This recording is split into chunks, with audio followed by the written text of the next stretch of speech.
उस चोर को ताले बजने चाहिए। स्वागत है भाई, स्वागत है।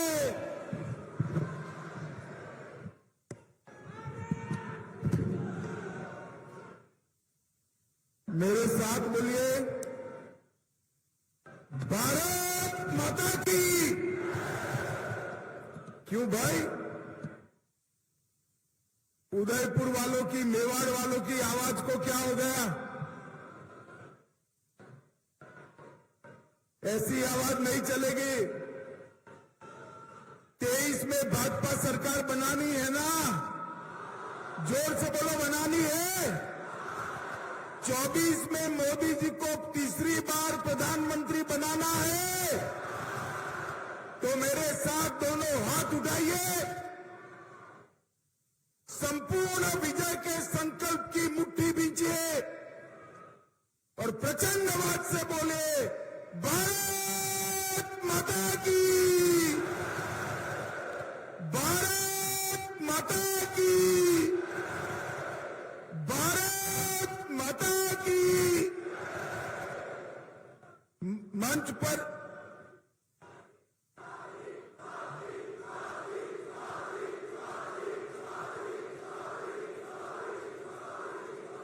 बोलो वंदे वंदे। मंच पर उपस्थित श्रीमान सीपी जोशी, प्रदेश भारतीय जनता पार्टी के अध्यक्ष महोदय, राजस्थान की पूर्व मुख्यमंत्री, जिन्होंने राजस्थान के विकास में एक नई राह बनाने का काम किया है, भाजपा की राष्ट्रीय उपाध्यक्ष श्रीमती वसुंधरा राजे जी, मोदी जी की मंत्रिपरिषद में मेरे साथी भाई गजेंद्र सिंह जी, भाजपा के प्रभारी श्रीमान अरुण सिंह जी, राजस्थान विधानसभा में नेता प्रतिपक्ष श्रीमान राजेंद्र राठौर जी, भाजपा के उपनेता श्रीमान सतीश पुनिया जी, बहन विजया राहतकर जी, श्री अरुण चतुर्वेदी जी, अर्जुन मीणा जी, सांसद कनकमल कटारा जी, श्रीमती दिया कुमारी जी, हमारे संगठन मंत्री चंद्रशेखर जी, और आज भक्ति और शक्ति की इस वीर भूमि पर आए हुए मेरे प्यारे भाइयों, बहनों, माताओं और मेरे जिगर के टुकड़े जैसे युवा मित्रों,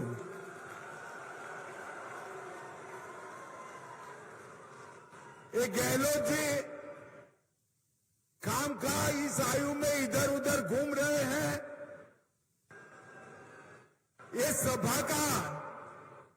सभा का कोई इनको वीडियो बता दे तो गहलोत जी को मालूम पड़ जाएगा कि उनकी सरकार का जाने का समय शुरू हो गया है। किसान को खेत में रहने का समय है, मेघराज का आगमन हो गया है। मेरे आदिवासी भाइयों बहनों को भी खेत खलियान में, छोटे छोटे खेतों में काम है, फिर भी आज जो नजारा मेवाड़ की धरती पर मेरे सामने है वो बताता है 23 और 24 दोनों में पूर्ण बहुमत के साथ भारतीय जनता पार्टी की सरकार बनने जा रही है। माताओं, भाइयों, बहनों, मैं सबसे पहले भगवान एकलिंग जी को प्रणाम करना चाहता हूं। नाथद्वारा में विराजमान ठाकुर जी को भी प्रणाम कर मेरी श्रद्धा व्यक्त करता हूं। जगदीश मंदिर, महालक्ष्मी मंदिर, करणी माता मंदिर और मां अंबा के मंदिर को भी प्रणाम करता हूं। आज मैं जब यहां आया हूं तब सबसे पहले हिंदुओं के सूर्य और जिन्होंने स्वधर्म, स्वदेश और स्वभाषा के लिए रान रान पान पान जंगलों में घूमना पसंद किया, मगर मुगलों के सामने सर नहीं झुकाया। वो वीर सपूत महाराणा प्रताप को मैं प्रणाम करना चाहता हूं। इसी के साथ मुझे बड़ा आनंद आया कि मंच पर मुझे राणा पुंजा भील की भी मूर्ति, जाजलमान मूर्ति दी गई। उनकी वीरता को भी मैं प्रणाम करना चाहता हूं। मित्रों, ये भूमि त्याग, बलिदान और भक्ति की भूमि है। ये भूमि भारतीय जनता पार्टी का घर है और ये भूमि से ही राजस्थान में भारतीय जनता पार्टी की विजय पताका यहां से ही निकलती है। और इस बार भी आज मैं मेवाड़ की इस पवित्र धरती पर बोलकर जाता हूं। गहलोत जी सुन लेना, 23 में राजस्थान बीजेपी विजय के सारे रिकॉर्ड तोड़कर प्रचंड बहुमत के साथ सरकार बनाने वाली है। भाई और बहनों, मेरे युवा साथियों, मैं मोदी जी के 9 साल पूरे होने पर भारतीय जनता पार्टी ने देश भर में जो धन्यवाद यात्राएं चालू की है, इसके तहत आज मैं मेवाड़ की वीर भूमि पर आया हूं। ये मेरा 15वां राज्य है।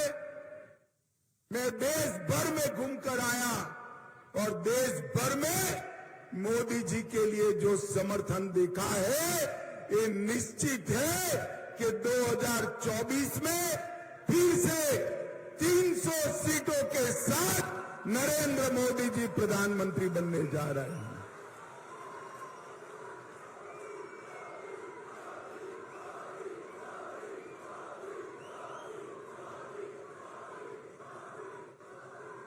माताओं, भाइयों, बहनों, मोदी जी के शासन के 9 साल कई मायनों में भारत के अंदर परिवर्तनकारी रहे हैं।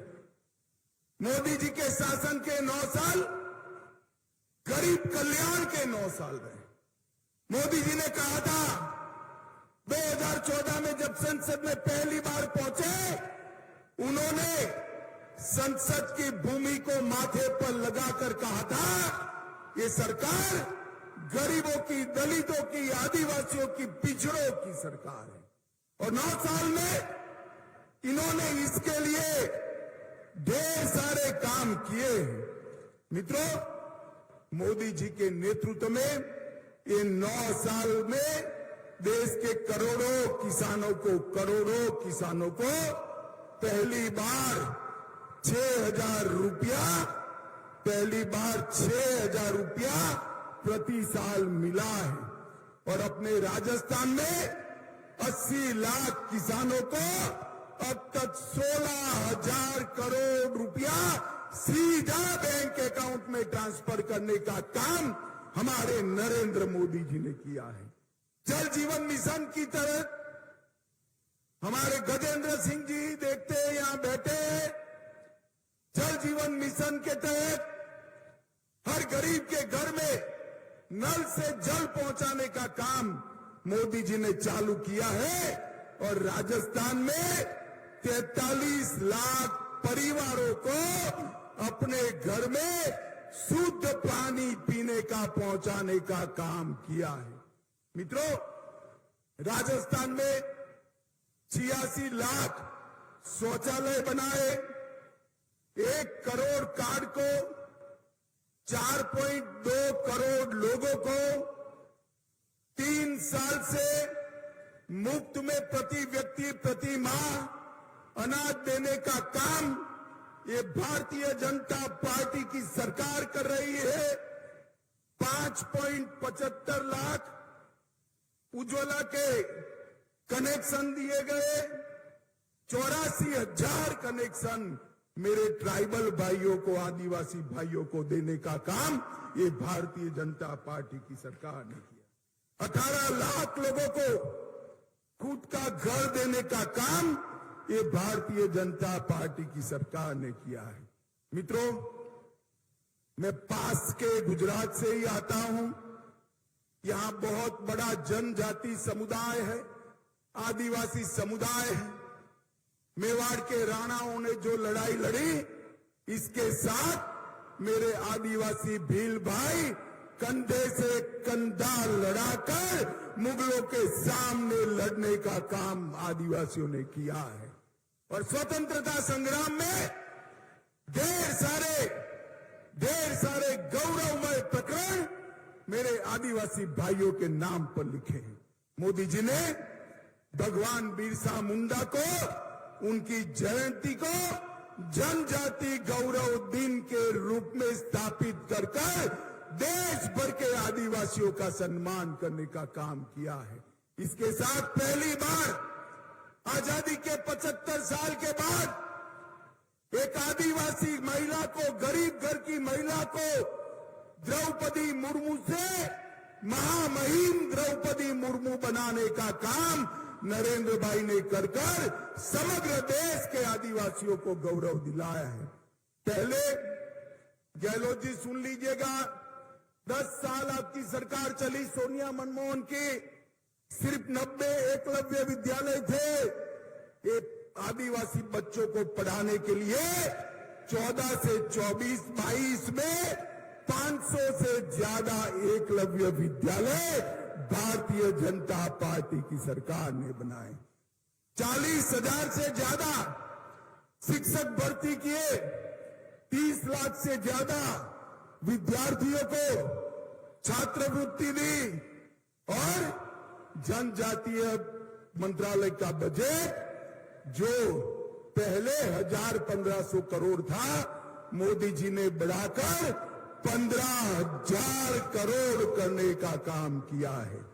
सबसे पहले अटल जी ने ही जनजाति आयोग की गठन किया था और हमारे भैरव सिंह जी ने जनजातियों के आरक्षण में वृद्धि करने का काम किया है और मोदी जी ने 10 आदिवासी जननायकों के संग्रहालय बनाने का काम किया है। मित्रों, इन मोदी जी के 9 साल गरीब कल्याण के 9 साल रहे। ये मोदी जी के 9 साल भारत गौरव के 9 साल रहे। ये 9 साल के अंदर समग्र विश्व में भारत की विजय पताका फहराने का काम हमारे नरेंद्र मोदी जी ने किया है। मोदी जी G7 में गए थे, अभी अमेरिका गए। ढेर सारे राष्ट्राध्यक्ष ने G7 में कोई अपॉइंटमेंट मांगता था, कोई हस्ताक्षर मांगता था। अफ्रीका में किसी ने मोदी जी के पैर छू लिए और जहां पर गए वहां मोदी मोदी मोदी मोदी के नारे लगे। मित्रों, मोदी जी को ये जो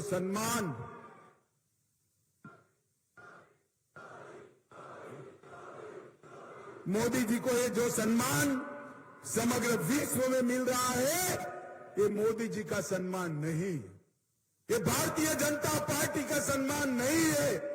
ये मेरे मेवाड़ के भाइयों बहनों के, राजस्थान के भाइयों बहनों का और देश की 130 करोड़ की जनता का सम्मान है। मित्रों, जनता का सम्मान है। मोदी जी ने भारत के गौरव को आसमान तक ऊंचा उठाया है। मोदी जी ने भारत उत्तर से 9 साल विकास के हर पैरामीटर में, चाहे शिक्षा हो, इंफ्रास्ट्रक्चर हो, इंडस्ट्री हो, दलित कल्याण हो, आदिवासी कल्याण हो, युवा की बात हो, महिला की बात हो या विदेश से इन्वेस्टमेंट लाने की बात हो, हर क्षेत्र में मोदी जी ने नए आयाम गढ़े हैं। और मोदी जी के नेतृत्व में राजस्थान में भी ढेर सारा विकास हुआ है। मैं बाद में आपको उसकी बात करूंगा। माताओं, भाइयों, बहनों, ये 9 साल में मोदी जी ने देश को सुरक्षित किया है। ये सोनिया मनमोहन की सरकार थी। आए दिन पाकिस्तान से आलिया, मालिया, जमालिया घुस जाते थे और हमारे यहां बम धमाके करते थे। 2014 में आपने 25 में से 25 सीट दी, 19 में भी 25 में से 25 सीट दी। मोदी जी को प्रधानमंत्री बनाया और उरी और पुलवामा में गलती कर दी, पाकिस्तान ने गलती कर दी।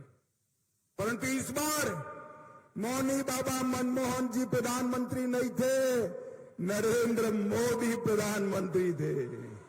इस बार कांग्रेस की सरकार नहीं थी, भारतीय जनता पार्टी की सरकार थी। 10 ही दिन में पाकिस्तान के घर में घुसकर सर्जिकल स्ट्राइक और एयर स्ट्राइक कर आतंकवादियों का खात्मा बुलाने का काम नरेंद्र मोदी सरकार ने किया। माताओं, भाइयों, बहनों, ये मेवाड़ वालों मुझे बताओ कि कश्मीर अपना है या नहीं है? सुनाई नहीं पड़ता है, जोर से बोलो, कश्मीर अपना है या नहीं है? धारा 370 हटानी चाहिए या नहीं हटानी चाहिए? ये कांग्रेस, सपा, ममता, स्टालिन जी, जदयू सारे इकट्ठा होकर काऊ काऊ काऊ काऊ काऊ काऊ करते। 19 में फिर से आपने 25 में से 25 सीटें दी, मोदी जी को प्रधानमंत्री बनाया।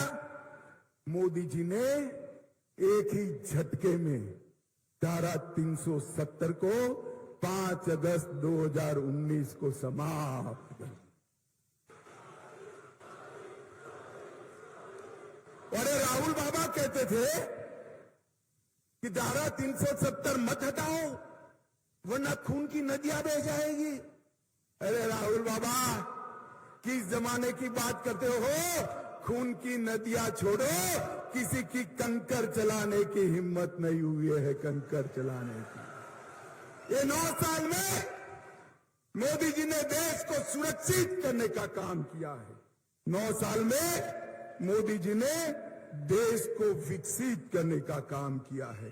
पर मित्रों, मैं आपको बताता हूं, अभी अभी सारा विपक्ष के नेता पटना में इकट्ठा हुए, एक बड़े मंच पर प्रेस कॉन्फ्रेंस की।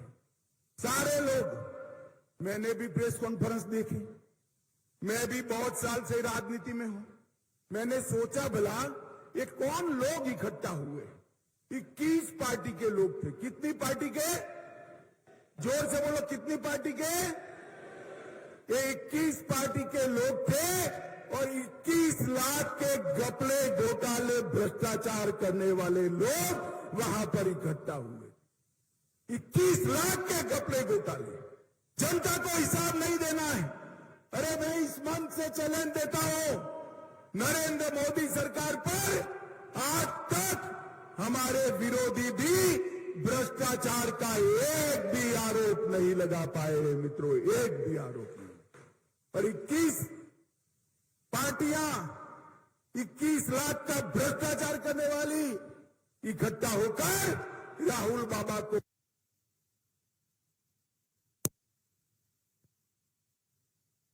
तो एक घपले, घोटाले, भ्रष्टाचार भारत की नियति बन जाएगी और मोदी जी फिर से प्रधानमंत्री बनते हैं तो भ्रष्टाचार करने वाले जेल की सलाखों के पीछे जाएंगे।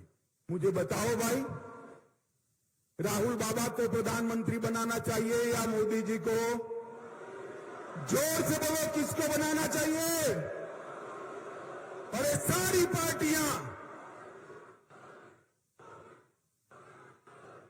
ये सारी 20 पार्टियां, 21 पार्टियां जो इकट्ठा हुई, इनके मन में, मेवाड़ वालों, आपका भला नहीं है। इनके मन में अपने बेटे का भविष्य है। मैं नाम से कहता हूं, सोनिया जी का पूरा जीवन का लक्ष्य है राहुल जी को प्रधानमंत्री बनाना। लालू जी का लक्ष्य है अपने बेटे तेजस्वी को प्रधानमंत्री बनाना। ममता जी का लक्ष्य है अपने भतीजे अभिषेक को मुख्यमंत्री बनाना। स्टालिन जी का इंटरेस्ट है अपने बेटे उदयनिधि को मुख्यमंत्री बनाना और गहलोत जी का इंटरेस्ट है वैभव को मुख्यमंत्री बनाना। मुझे बताओ, आपका भला कर सकते हैं भाई? जरा जोर से बोलो भाई, कर सकते हैं? जो अपने बेटे के लिए काम कर रहे हैं, इसको वोट देना है या जो देश के लिए काम कर रहे हैं, इसको वोट देना है? ये तय करने का समय देश की जनता के लिए आ रहा है। मित्रों, अब कर जैसा होगा ऐसा संस्कार कर के हर लोगों में हो। ये राजस्थान में गहलोत जी की सरकार भी पिछले 3-4 साल से लगातार देश भर में भ्रष्टाचार के सर्वेक्षण में भ्रष्टाचार करने में नंबर 1 पर है, नंबर 1 पर है।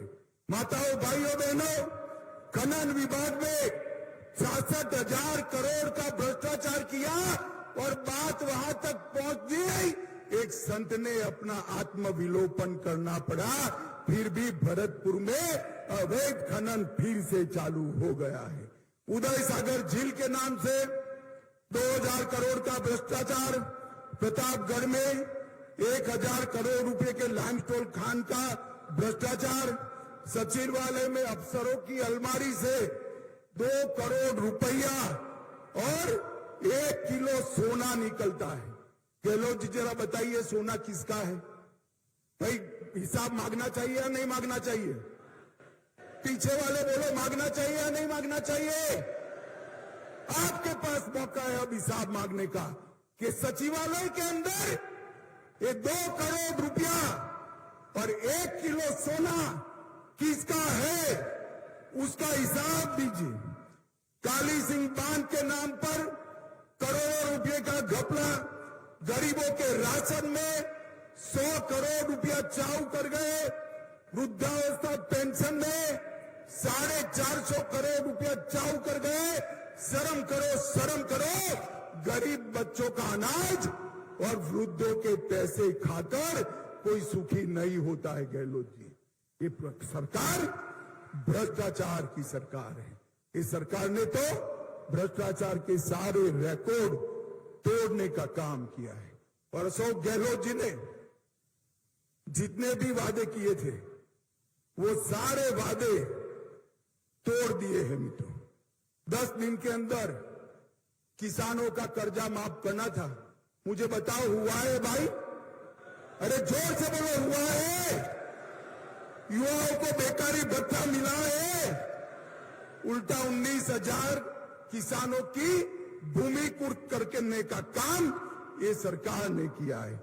मित्रों, 19 से ज्यादा पेपर लीक हो चुके हैं। बेरोजगारी और बलात्कार में राजस्थान देश भर में नंबर 1 पर है और उनके ही प्रदेश कांग्रेस अध्यक्ष के बेटे टॉपर कर जाते हैं, जनता बिचारी रह जाती है। मित्रों, एक दूसरी बात है, इस प्रदेश में कानून और व्यवस्था की स्थिति बुरी तरह से चरमराई गई। 2000 में जयपुर में बॉम्ब ब्लास्ट हुआ था। मैं उस वक्त गुजरात का गृह मंत्री था, वसुंधरा जी यहां थी। सबको पकड़ा। इनके एडवोकेट जनरल को फुर्सत ही नहीं है पैरवी करने के और सारे से सारे लोग छूट गए। 50 लोगों को मारने वाले दहशतगर्द आतंकवादी आज निर्दोष छूट गए हैं और इनको शर्म नहीं आती। और मुझे कहते हैं कि क्या किया कन्हैयालाल ने। अरे तुम्हें, आपको पहले शर्म आनी चाहिए।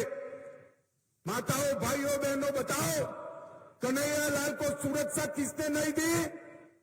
जोर से बोलो, किसने नहीं दी? जोर से बोलो, किसने नहीं दी? मर गया तब तक किसकी पुलिस चुप रही?